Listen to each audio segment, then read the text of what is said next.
I had these obsessive desires and thoughts wanting to control them, to, I don't know how to put it, possess them permanently. And that's why you killed them? Right, right. Not because I was angry with them, not because I hated them, but because I wanted to keep them with me. And as my obsession grew, I was saving body parts such as skulls and skeletons. It's a process. It doesn't happen overnight. When you depersonalize another person and view them as just an object for pleasure instead of a living, breathing human being, it seems to make it easier to do things you shouldn't do. You do sound, though, like the kind of person who could have said to himself, "This is wrong, I must stop." I always knew that it was wrong, but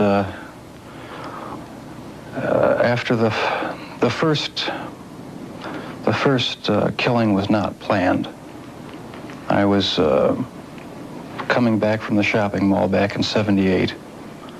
I had fantasies about picking up a hitchhiker and taking him back to the house and having complete control and dominance over him. What happened to you in the 9 years in between that you were able to stop, that you were able to control yourself? There just wasn't an opportunity to fully express what I wanted to do. There was just not the physical opportunity to do it then. And I started, when I moved to Milwaukee in '81, I started reading pornography, going to the bookstores.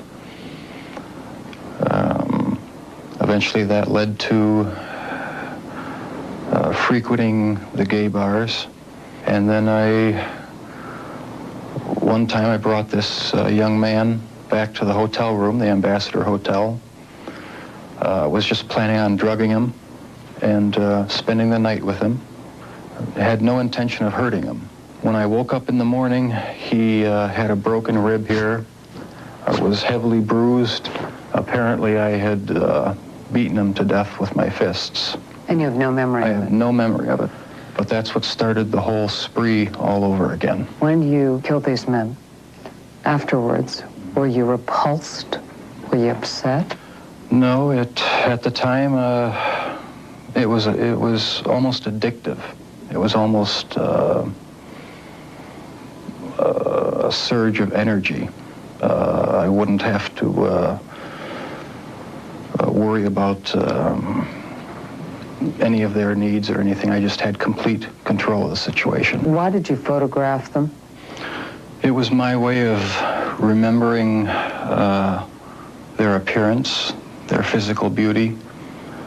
I also wanted to keep something. If I couldn't keep them there with me whole, at least I felt that I could keep their skeletons.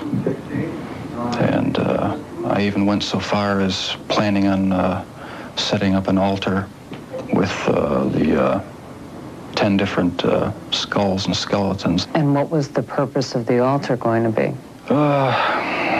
As a sort of memorial, a point where I could, I don't know, it's so bizarre and strange, it's hard to describe. A place where I could collect my thoughts and feed my obsession. When the bodies were still in your apartment, there was no time when you would see them and say, "This is grotesque. What have I done?" There were times, but the compulsive obsession with doing what I was doing overpowered any feelings of revulsion. Before you went out to pick up a man, was there any kind of ritual you went through? I'd go to the nightclubs, drink, watch the striptease shows, And if I didn't meet anyone at the bars, I'd go to the bath clubs and meet someone there, offer them money, and we'd go back to the apartment, have a few drinks. I'd have the sleeping pill mixture already prepared. Person would drink it, fall asleep, and that's when they would be strangled. I felt so hopelessly evil and perverted that I actually derived a sort of pleasure from watching that tape. Did you like feeling evil? No, I didn't, but I had tried to overcome the thoughts, and it worked for a while, but eventually I gave in. Do you still feel those same urges? Do you still feel that compulsion, that obsession? I wish I could say that it just left completely, but no, there are times when I still do have the old compulsions. I started having these obsessive thoughts when I was about 15 and 16, and they got worse and worse. What were your fantasies about? They were sexual fantasies of control, power, complete dominance. They became reality. Was there pleasure in that fantasy? There was excitement, fear, pleasure, all mixed together. I was branching out. That's when the cannibalism started, eating of the heart and the arm muscle. It was a way of making me feel that they were a part of me. At first it was just curiosity, and then it became compulsive. Then I tried to keep the person alive by inducing a zombie-like state. By injecting first dilute acid solution into their brain or hot water, and it never did completely work. Could someone like you be stopped? Could you be helped? No, I was dead set on going with this compulsion. It was the only thing that gave me any satisfaction. I kept the mummified head and skull of one of the victims in a carrying case in my locker at work. Were you almost flaunting it? Yes, but that's how strong the compulsion was. That's how bizarre the desire was. I wanted to keep something of the person with me. Do you know what started it? Was there any kind of incident that you can remember? To this day, I don't know what started it. And the person to blame is sitting right across from you. That's the only person. Not parents, not society, not pornography.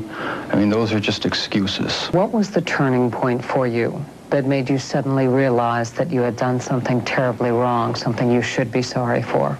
It was the night of the arrest. I have no memory of what happened during the 6 hours before the last victim ran out of the apartment. I heard a knock on the door, and the police were there with the last victim. They asked me where the key was to the handcuffs.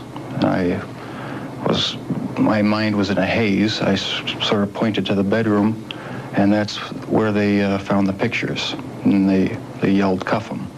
And I was handcuffed, and it was just the realization that there was no point in trying to hide my actions anymore. The best route was to help the police identify all the victims and just make a complete confession. 10 of your 17 victims were black.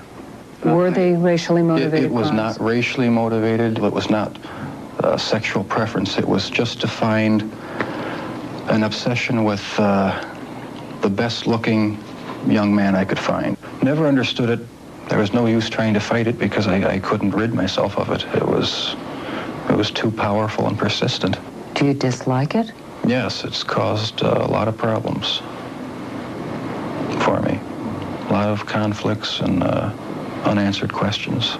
The conflicts remain with him, and so do his compulsions. But in prison, he finally cannot act on his savage desires. If you were out on the street now, would you still be committing the crimes? Probably. If this hadn't happened, there's no doubt I probably would be. I can't think of anything that would have stopped me.